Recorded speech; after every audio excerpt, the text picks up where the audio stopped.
Shalom Bapak Ibu Saudara dikasihi dan diberkati oleh Tuhan. Jumpa kembali dengan saya Pendeta Yusuf Panggo di dalam program kita Renungan Firman Tuhan. Bapak Ibu Saudara dikasihi dan diberkati oleh Tuhan. Renungan kita pada kesempatan ini terdapat di dalam Mazmur pasal 37 ayat 30 hingga ayat yang ke-33. Saya bacakan bagi kita Mazmur 37 ayat 30 hingga ayat 33. Mulut orang benar mengucapkan hikmat dan lidahnya mengatakan hukum. Taurat Allahnya ada di dalam hatinya, langkah-langkahnya tidak goyah. Orang fasik mengintai orang benar dan berikhtiar membunuhnya.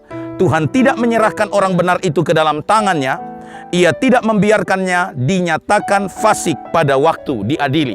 Bapak Ibu Saudara dikasihi dan diberkati oleh Tuhan. Renungan firman Tuhan ini mengajarkan kepada kita betapa penting kita hidup di dalam kebenaran, di dalam takut akan Tuhan. Dikatakan orang yang hidup dalam kebenaran, ya, mulutnya mengucapkan hikmat.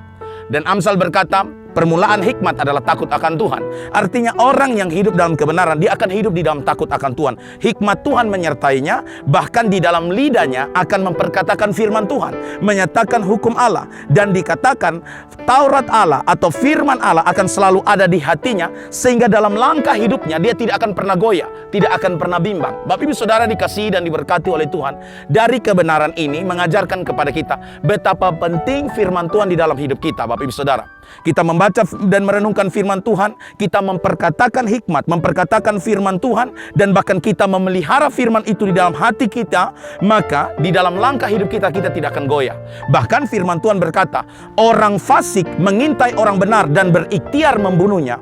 Orang fasik mungkin merencanakan hal yang jahat, memata-matai dan ingin mungkin menghabisi orang benar tersebut. Tapi firman Tuhan berkata, Tuhan tidak akan menyerahkan orang benar itu ke dalam tangannya. Ia tidak akan membiarkannya dinyatakan fasik pada waktu diadili.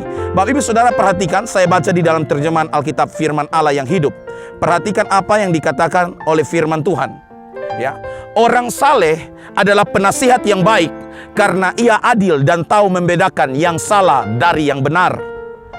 Orang jahat memata-matai orang saleh dan mencari-cari alasan untuk menuduh dia dan menuntut kematiannya.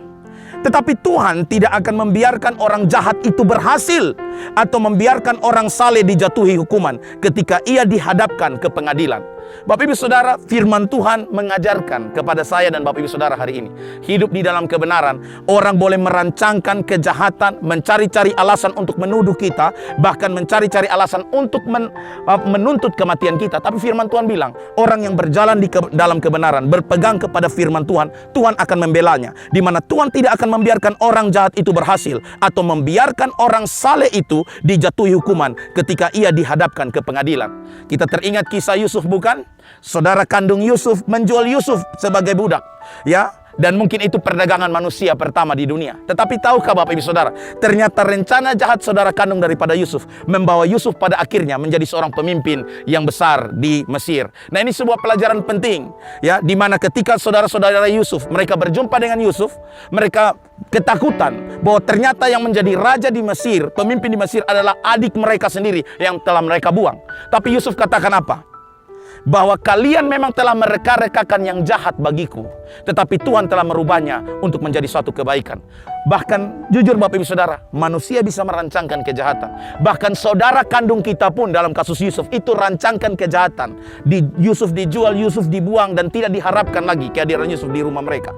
Saudara-saudara mereka punya rancangan jahat, tapi Tuhan merubah itu menjadi suatu kebaikan. Sebuah pelajaran penting, betapa penting kita membaca merenungkan firman Tuhan. Firman itu ada dalam mulut kita, kita memelihara di dalam hati kita, dan dia memberikan suatu jaminan dalam langkah hidup kita ada penyertaan Tuhan, sehingga orang boleh merancangkan, mencari-cari alasan, merancangkan kejahatan dan menuntut kematian kita, namun Tuhan meluputkan kita sebab firman Tuhan ada bersama-sama dengan kita.